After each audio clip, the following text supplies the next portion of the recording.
Hello, Planet Earth. Welcome to my YouTube channel. We're at IDK, my BFF Jill 730. My BFF Jill 730. I'm Preston L. Young, wishing you warm salutations and congratulations as always. You've made your way to the Buffington Post. You are invited! Alright, so this week, Season 10 of the Buffyverse officially concluded with our season finale, so everyone please reach into your super gay Buffy bag and pull out a game-changing book, your scythe. I'm just kidding. My scythe didn't fit in the super gay Buffy bag, and come on, you don't have a scythe. And your preferred copy of Buffy the Vampire Slayer Season 10, issue number 30. It's Own It, Part 5, It's On You. Because today, it's time to talk about our season finale of Buffy. But first, previously, on Buffy the Vampire Slayer. All season long, we've been dealing with the new rules of magic, which we have been writing into the Vampire book. Now, DeHoffrin was, helping us out, but turns out he was Turncloak, and he decided to basically trick everyone into allowing for his magical council to get all, super duper powered, and then he went around behind their backs, killed them all, absorbed the powers, now he's the big bad. He created a new version of Anyanka to kind of plague Xander, who would eventually allow her to kind of realize herself, and then, last issue, Anyanka 3.0, as we're calling her, killed Xander, apparently. So it looks like Xander's dead, Giles is a kid, Willow left her job working for the government, and Spike and Buffy are an item, and they're working their stuff out. And so without further ado, let's jump into our season finale. It's Buffy the Vampire Slayer Season 10, issue number 30, Own It, Part 5, It's On You. Here we go. She is literally the Polaroid of perfection. She has everything and she'll give it to you in a second. Looks can deceive. She wears her heart on her sleeve. She'll steal you away, not just for one day. Every day is an ordinary day. In her world, she's an ordinary girl. So our issue opens up and Buffy is screaming to Anyanka 3.0. She's like, Anya, how could you do this? And DeHoffrin says, how many times I gotta tell you? She's not Anya, she's Anyanka 3.0. So Willow's furious. She goes to kill DeHoffrin with some magic, but of course, Anyanka 3.0 reminds us that you guys didn't want the responsibility of having to take care of the book, so, you can't hurt DeHoffrin with magic because he tricked you into letting it into the book. And Buffy realizes that Anyanka 3.0 is right. Here she was, she had this huge responsibility and she didn't feel like she could fulfill it. And it's really her fault that this has happened because she let DeHoffrin run her life, basically. And she said she wishes she had never let DeHoffrin get all of that power in the first place. And Anyanka 3.0 grants her wish. And DeHoffrin is flash bam poof depowered to his normal Lord of the Vengeance Demons self. So Buffy attacks DeHoffrin and gets the book out of his hands. So Anyanka 3.0 was like, good. I didn't like DeHoffrin much either because he was trying to rule my life. And she goes, wham bam poof, Xander reappears and Jonathan's like, wait, I thought you killed him. She says, no, silly, I told you I turned him into a ghost. I literally turned him into a ghost. He just couldn't be seen and felt. So then it's all hands on deck to kill DeHoffrin. DeHoffrin says he can take out everybody there, but then Anyanka 3.0, she shoots him with some blue flame like it looked like she was using on Xander, but then he turns around and does the whole I'm gonna burn you to death like Halfrick thing. So then Jonathan and the other Vengeance Demons are like, oh no, he didn't.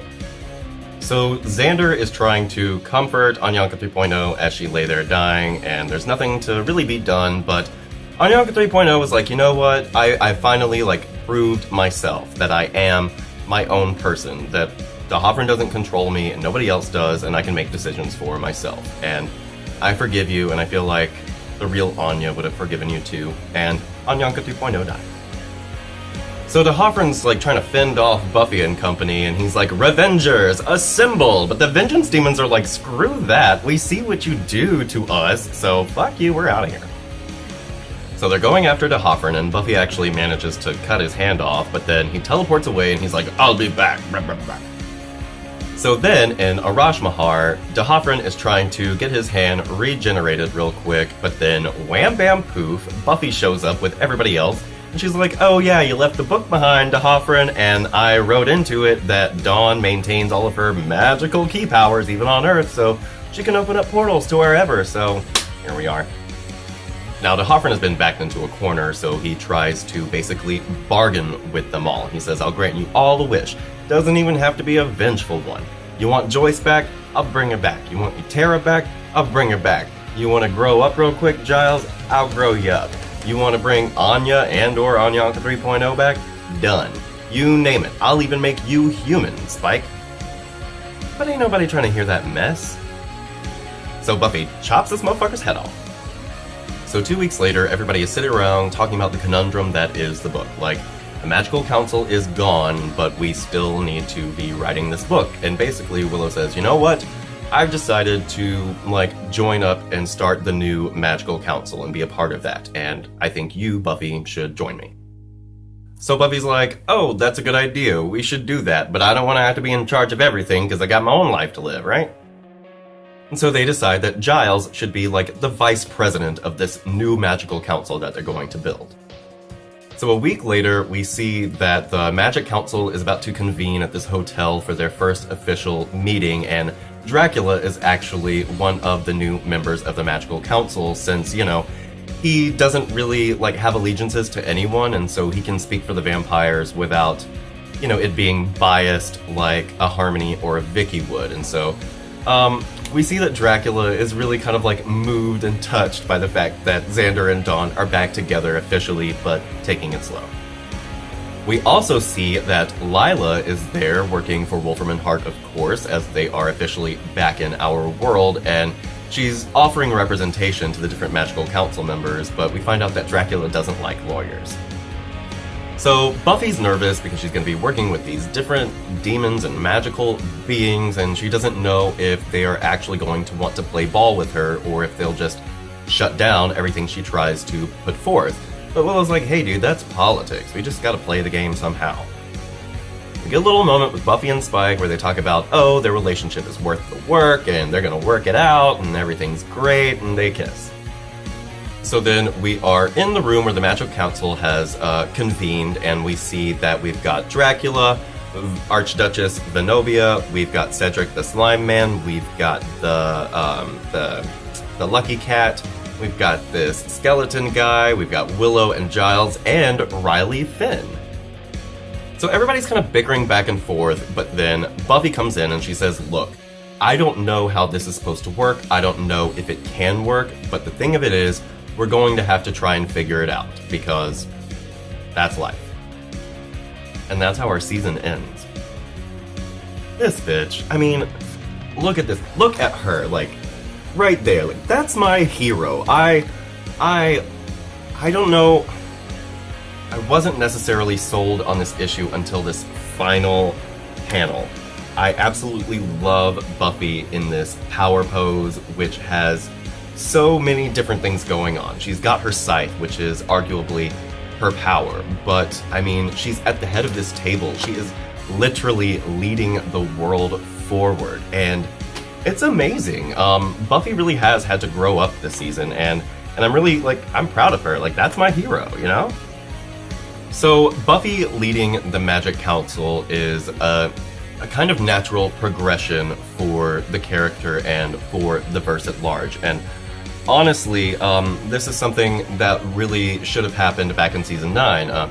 Buffy kind of joined up with the Magical Council after they kind of enlisted her help to stop Severin and Simone, but really, all season long, she's been working with them, and Willow's been working with them, and I kind of didn't realize that they weren't in the Magic Council. I know that they kind of technically weren't, but I don't know. I guess it's because they were just, being led to her by D'Hoffryn because, she had the book and not necessarily that same kind of tangible power that they all had. But I do like the idea that Buffy, going forward, will kind of lead this Magic Council, although I'm really not sure how long that will go on.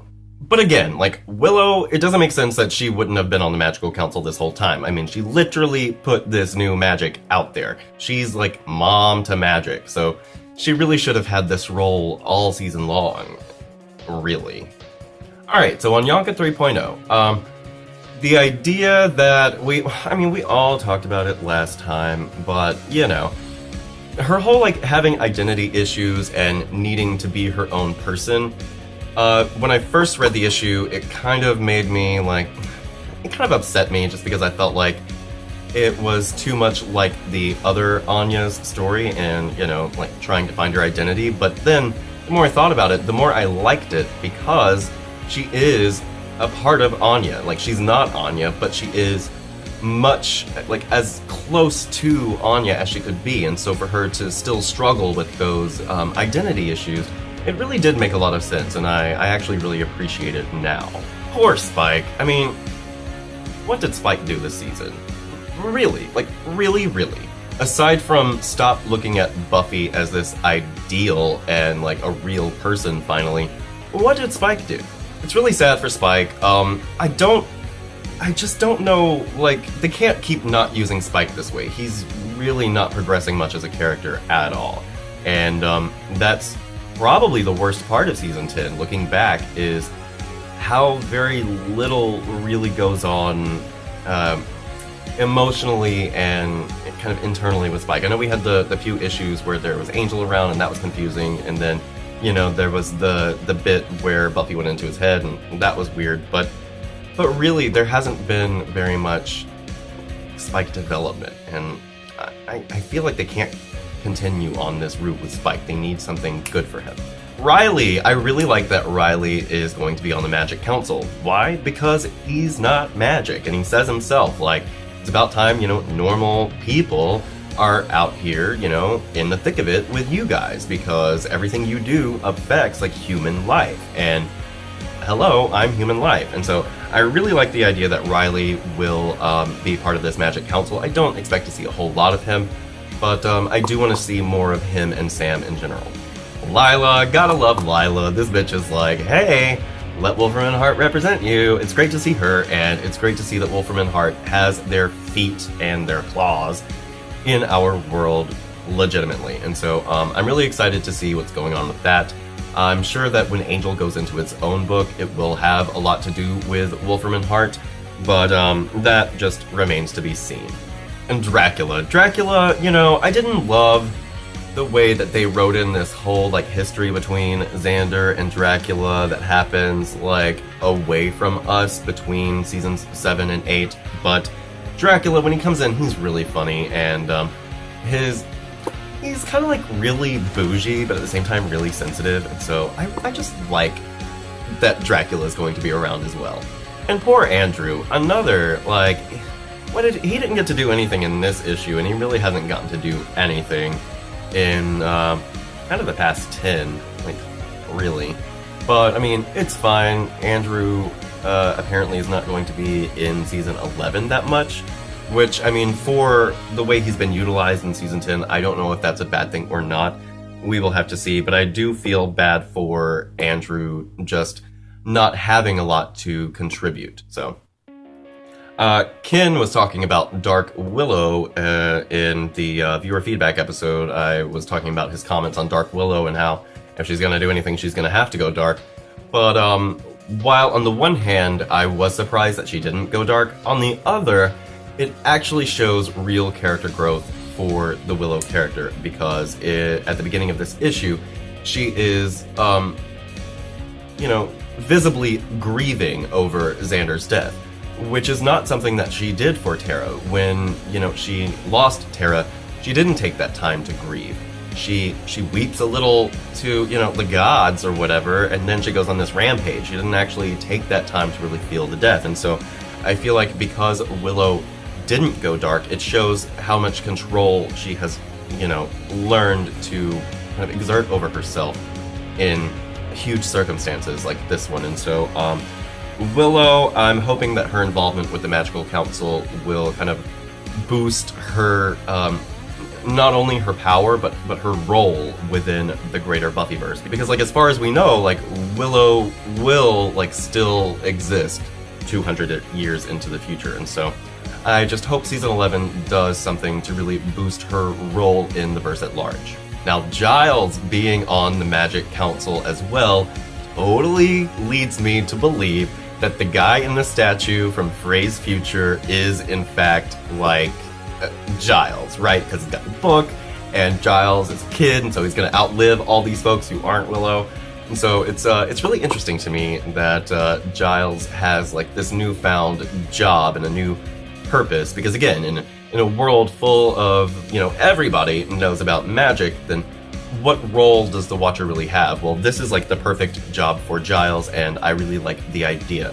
The execution next season might not be great, but again, we will have to see how it all works out, but I do like it for Giles. Alright, and a few issues ago, Matthias D'Angelo, he had commented that he was wondering if maybe Dawn would keep some of her key powers, and I didn't really think so, but here we are. Buffy wrote into the book that Dawn can keep her key powers, which, whoa, Dawn, like, look at you.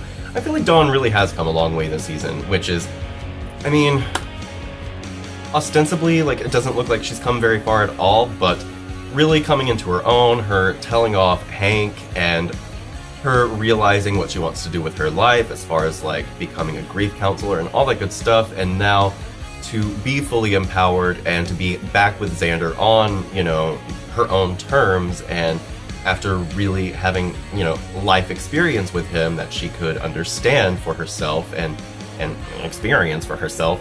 It's really nice, and I feel like Dawn has, once again, like, all the potential in the world to be whatever she wants to be, and I just love it for Dawn, because, I feel like Dawn's a character who gets shat on a bit too much. Xander. We all knew he wasn't gonna stay dead, and when I was telling my friend about it, I was like, so what do you think happened to Xander? And he goes, I don't know, he came back from the dead. I was like, no, he was never dead. She literally turned him into a ghost, and it was hilarious. Like, just telling somebody, you know, I said I turned him into a ghost. It's hilarious, and I felt like I was gonna feel cheated by it, but because she put it in those terms, I'm letting it slide. It's fine. Again, Xander's not done a lot in this issue because he wasn't there for half of it, but he was there. He just couldn't be seen or heard or whatever. But it's fine. Xander, he's not dead, and it doesn't feel as cheap as I was expecting it to, and so I'll give that to you, Buffy writers. But oh man, they killed D'Hoffryn. I knew we kind of had to kill D'Hoffryn, but I love D'Hoffryn, and it's really sad to see him go. But you know, good show, D'Hoffryn. You put on a good show for season 10. So everybody, let's have a moment of silence for D'Hoffryn. We're done.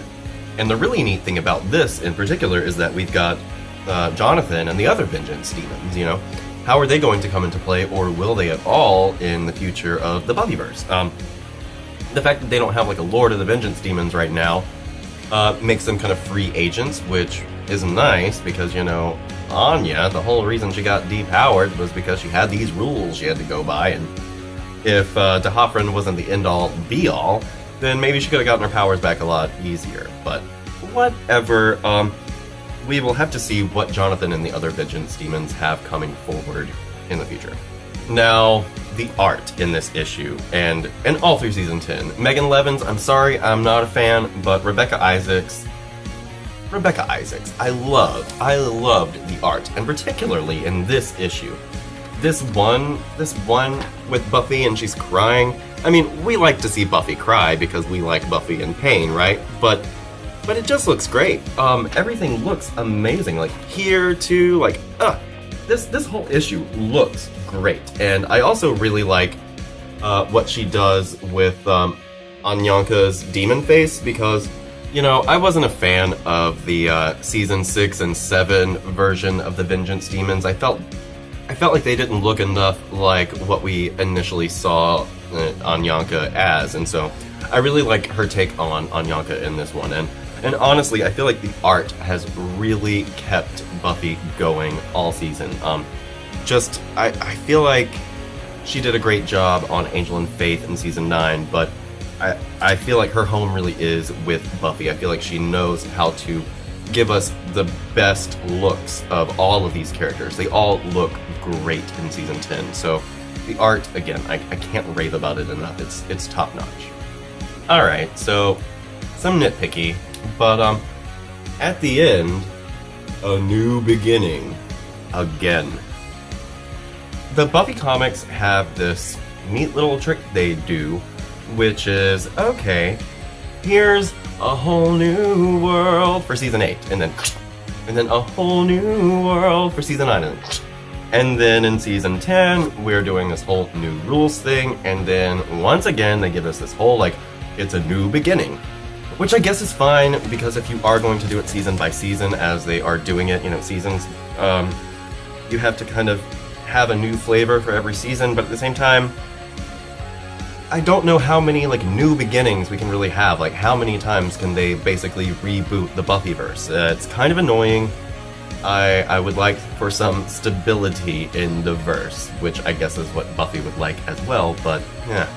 It's just, like I said, it's a nitpick. And also, wait a minute, if Buffy wished that she had never given D'Hoffryn all of this power, then why would D'Hoffryn be in the same space and time as that moment? Because then none of that would have transpired, and it basically would have gone back to before Buffy let the Magical Council have all of these fancy new abilities. So that's another nitpick. Like, reality should have completely shifted, not just D'Hoffryn's circumstances. So it's fine. But overall, I actually really enjoyed our season 10 finale. Season 10, I mean, like, I'm a sucker for season 8. I really enjoyed season 8. It has some problems, but I'm a big fan. But I feel like, as far as the Buffy proper comics go, season 10 has been the most concise, and it has had a very strong idea going all the way through. And yesterday I was actually looking at my very first review for Buffy Season 10, which was for number 6, and I had this to say. I really still am not sure what the whole theme of Season 10 is going to be about. I took some notes on kind of what I felt like seasons past themes have been. Take Season 8, for example. I feel like it was really about indulgence, because Buffy is in the comic book world, and she just kind of throws herself into everything, and she basically says, well, this is what the world thinks of me, so that's what I'm going to be. And she just completely indulges in kind of the persona that's created for herself and by herself. And Season 9 was very much about trying to find a place in the world for yourself, whereas this season seems to be about making a place in the world for yourself. So there's that. So still not really sure where it's going to go. The theme itself probably won't be completely apparent until the very end, but such is life. And yes, like, this season has literally been all about making a place in the world for yourself, as evidenced by this awesome place that Buffy makes for herself at the head of the table. And I just think it's amazing. Season 10 of Buffy has been such a treat, and I'm so glad that I've had all of you to kind of go on this ride with. I enjoyed the issue, I enjoyed the season, and I'm very excited to talk about it with you in the comment section down below. But that's pretty much all I've got for today, you guys. I hope you're having a great 2016 so far, everybody. You can come right back here to the Buffington Post anytime for Buffy the Vampire Slayer reviews, Angel and Faith reviews, Buffyverse discussions on the other Slayers. We're about to wrap up Season 9, do the Season 9 wrap-up videos, and then we will be doing the beginning of Season 10 and the Season 10 wrap-up videos, and on November 21st, I want to say, don't let me lie to you, November 23rd, we will be back with Buffy Season 11, number 1. What? Thanks everybody. I'm Preston L. Young. Have yourself a great day today, and we'll see you next time. Bye.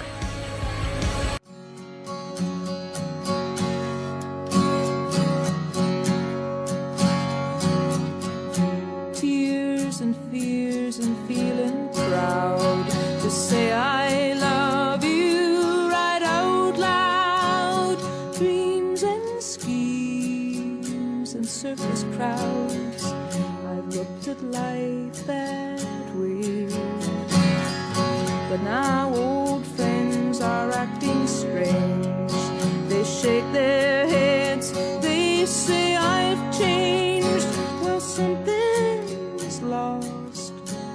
something's gained in living every day.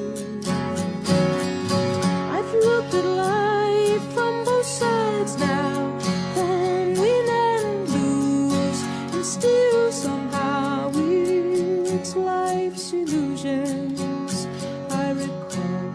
I really don't know life at all.